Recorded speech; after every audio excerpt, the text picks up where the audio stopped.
Welcome everyone. My name is Jacob. Thank you for joining me. This is Hunt Detail, and we're going to continue our series on prepping for your elk hunt. Whether you've drawn a tag already or expect to get one, I am still working on that, but nothing will. It's going to happen one way or the other. So. Didn't get drawn for Nevada, New Mexico, Montana, and some of those are Hail Mary draws like the New Mexico draw, but I do have an opportunity with a couple other states, so we'll see how that goes. I've been increasing my training personally, running with weight, running more and more miles, of course. And now I'm dealing with an injury. And last year at this time, as I was dealing with some of these lower leg injuries, it's, like calf strain. It's a plantar fasciitis thing on the heel at the bottom of your foot. It's maybe some sort of knee pain. I can tell you that dunking my legs in a bucket of ice, actually I have a large cooler that allows me to dunk my legs in a cooler of ice water, is incredible. I can totally understand why folks are doing that sort of thing for their whole body, because it is so refreshing, and that inflammation goes away almost instantly. But now I'm dealing with something else, with a ligament around one of my toes, and it's sort of come out of nowhere. But anyways, it is what it is. It's just part of the deal. It's you just hate to have an injury as you're preparing, because any type of delay feels like a setback. But want to talk a little bit about more other systems. Last week I discussed a clothing system and a water system, and again, the way I view systems are things that, I'm tightening and tuning and checking here at home, and they are going to work on autopilot when I'm out in the field. So I'm not without the certain things that I need to make something successful. It won't create failure. I will have already pre-planned that stuff here, so I don't waste time there. Because again, everything in the West is far from each. I mean, if you're going to another part of the unit, it could take you 3 hours to get there. If you're trying to find a bow shop, it may take you, 6 hours. I mean, who knows? I mean, it's just, back roads, gravel roads, small towns, those sort of things. So you really have to plan meticulously. So today we're going to talk about meat care, your kill kit, and then we're going to talk about your first aid kit. And that's going to cover a lot of things. And I will say, a lot of these, if you go to the Hunt Detail Instagram and click on the link in the profile, first of all, give the Instagram page a follow. But if you click on the link in the profile, you'll find there's a lot of lists, a lot of spreadsheets comparing different types of gear, a lot of free resources, a free Western hunt checklist. I also have an Amazon link to where you can find gear that I've categorized on Amazon, and you can just purchase it from those lists or whatever, or you can check out those lists and see. And because, as I go through the first aid kit, you're going to find folks try to sell you a backcountry medical kit. And I saw one from a very popular guy that I like to follow, and for $130. And I think what's in that kit probably cost them less than $10. I mean, it's insane, the idea of having someone to buy a medical kit for, from somebody directly, when you can build it yourself through the products on Amazon. And I have that list on my link where you can purchase it for probably 10 to 15 bucks. It's ridiculous markup. I couldn't even feel good about myself doing that. But let's get into some of the topics. So let's talk about meat care. And again, this is something that you have to really pre-plan out. You may kill an elk, and it may be miles from a road. Let's just say it's 3 miles, and it's going to take you 3 to 4 trips. Maybe it's two people. It's going to take you several trips to pack that out. And I mean, it's 3 miles in, 3 miles out, 3 miles in, 3 miles out. You multiply that out. It could be 15 miles of hiking over a day, a day or and a half. And so you really want to plan in a way that ensures that meat doesn't go bad, that you have the tools that you need. And I'll share with you an example of my own. When a few years ago, I shot a bull, archery on a general tag, really awesome experience.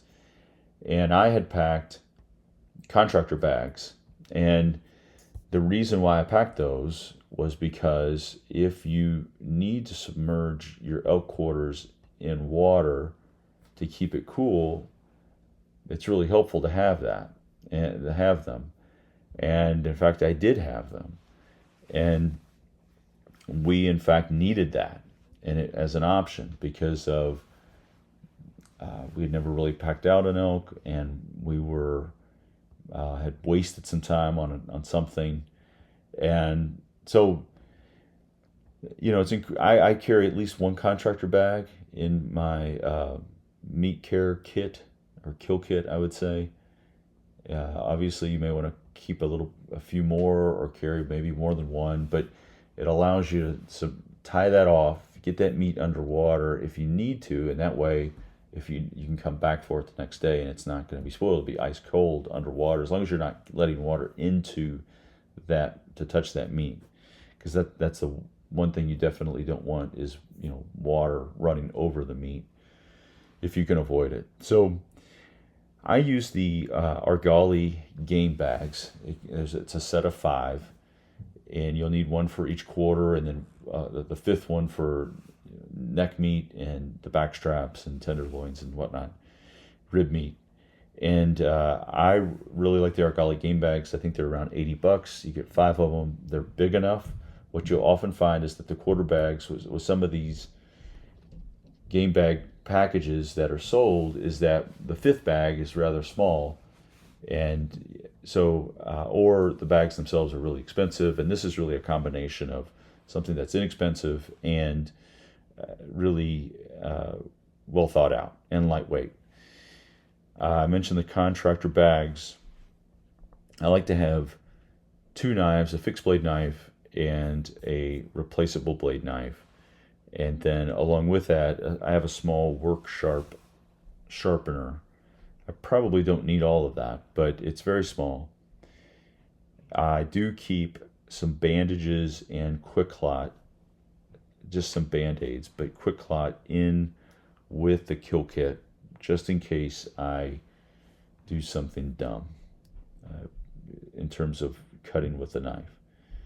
Now, I'll have gloves in there when I handle the meat. I'd prefer not to I'm going to get some degree of blood on me, but I'd like to have some gloves on me, some flagging tape, so that when I'm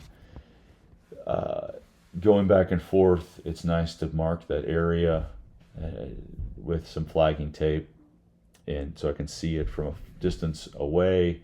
Also, as you reapproach an area, you're going to want to make sure that you have that meat in an area that's visible from several hundred yards away, just in case something tries to claim it while you're away.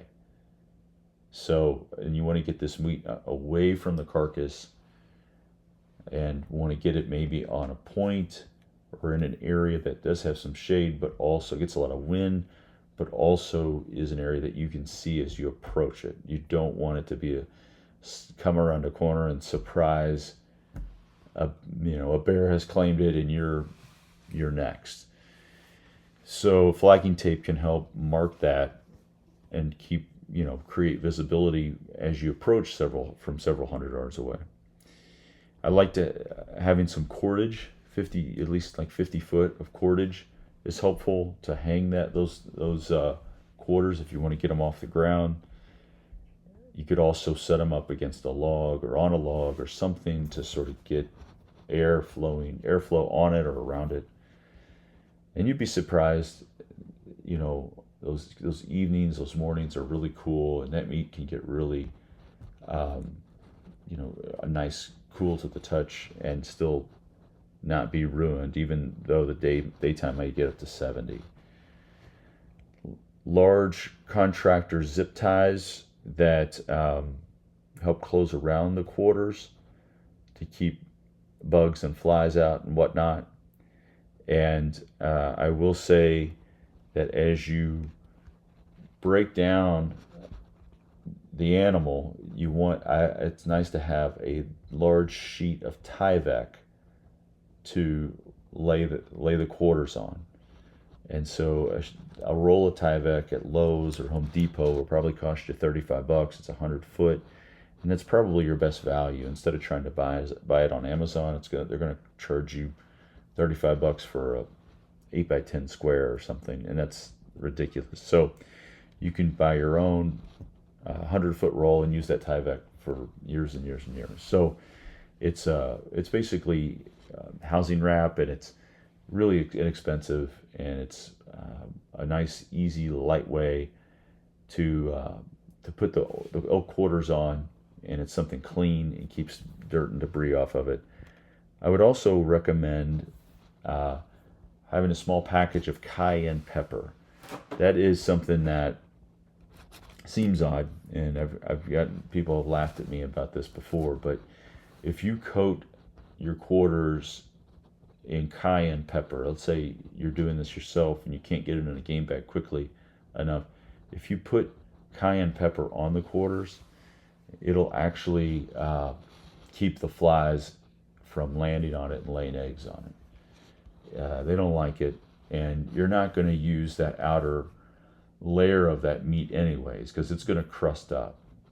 But if you can put some cayenne pepper on it, not breathe it or get it in your eyes, it's a way to really keep those bugs from creating problems with it. So so that's some of the things in the kill kit. I would say that when I put a lot of that together, I will use I will seal it all together with an air sealer or one of those, like an air sealer, and seal it tight so there's and I'll try to get it flat, and I'll put it in my pack, and there it's not taking up a lot of room, and it's not bumping around or moving around a lot, and I close and I open that seal when it's time to use it, if I use it. But other than that, it's all together. Now the standpoint of getting the meat home, and again, this is a system, and a lot of folks aren't thinking about these things or aren't thinking like, how do they? I mean, yes, you could take it to a local processor, but I would not spend the money on that personally. I think that you can do this easily if you're driving somewhere. You're going to take about 200 quarts of cooler space with you, but you don't need a 200 quart cooler, and you don't need all Yeti coolers. You simply need a single cooler that could be a Yeti knockoff filled with several frozen milk jugs or water, milk jugs of water, or whatever size that you want to get that will fit in there, and that will keep it cold and frozen for 10 days or however long you plan on hunting. And you only need one of those coolers. The rest of the coolers, could be chintzy, igloo, whatever. Because as long as you have ice for that period, when you get to your vehicle, you can break the ice out, break it open, fill all the coolers with that ice, and the cheap chintzy igloo, the whatever, and then you're probably going to want to bone out that meat But then you can fill those coolers, put that meat in those coolers on that ice. Because I think that a lot of times folks feel like they need to have all these Yeti coolers or 200 quarts of Yeti and all that kind of stuff. And certainly that's nice if you have the money. But personally, you don't have to spend. The way I do it is I have a cooler that is a Yeti knockoff that's filled with gallon jugs of frozen water, and it's airtight. And then I might even put like a blanket over it or something to keep the sun off of it. And then I have other coolers that have nothing in them, and except my gear. And then if I did kill something, I'll yank all that gear out and then fill it with the ice from the Yeti knockoff, that sort of thing. So that is sort of how I approach the meat care and the kill kit. Now, from a standpoint of first aid, again, you can create your own kit. You don't have to spend $130 on someone who's, an influencer. And so mine is consistent of Tylenol, Benadryl, a little bit of Tylenol, a little bit of Benadryl, a little bit of ibuprofen, a small syringe to sort of flush a wound, an emergency blanket, a tourniquet, and you're going to want to learn how to use a tourniquet and watch a video on it or read about it, a splint, gloves to, if you're handling a wound, but keep, your hands out of it, keep debris and dirt out of it, quick clot, alcohol swabs, bandages, leukotape, and then something that I would recommend adding to that other kits don't even carry is zip stitch. And zip stitch is a sort of a little device that sticks to both sides of a wound. Imagine a knife wound that's been, a cut. Maybe you need stitches. You put this on each side and you pull it together and it cinches it shut ultimately. And so I have zip stitch in there. I also keep some fire things, I guess all my lighters, other things of that nature, because I'm not really going to use it unless I feel like there is an emergency. So I like to keep that in the same bag. And so it's the little quick flame packets. And those are very lightweight. They light easily even when they're wet. I have a plasma lighter and a Bic lighter. So one is, a fuel, and one is electric. I have a few waterproof matches, maybe a little bit of cotton with some Vaseline on it. And that's pretty much it from a fire standpoint. Now, as it relates for my tent, I have some tenacious tape, and I also think would work for your sleeping bag, or if you had something of like something else that tore of material nature, maybe your jacket or something, you could put some tenacious tape on that, and that would keep that closed and either protect you from the elements with your tent or your jacket or your sleeping bag or what have you. So those are some of the systems that I have as it relates to meat care and first aid. Again, you can find these lists on the Hunt Detail Instagram feed or page. If you just go to the link tree on Instagram for Hunt Detail. I appreciate your support and encourage you to check out the Hunt Detail YouTube channel and the like, share, subscribe this podcast. And next week we'll continue our discussions on other systems. And appreciate you all listening, and best of luck.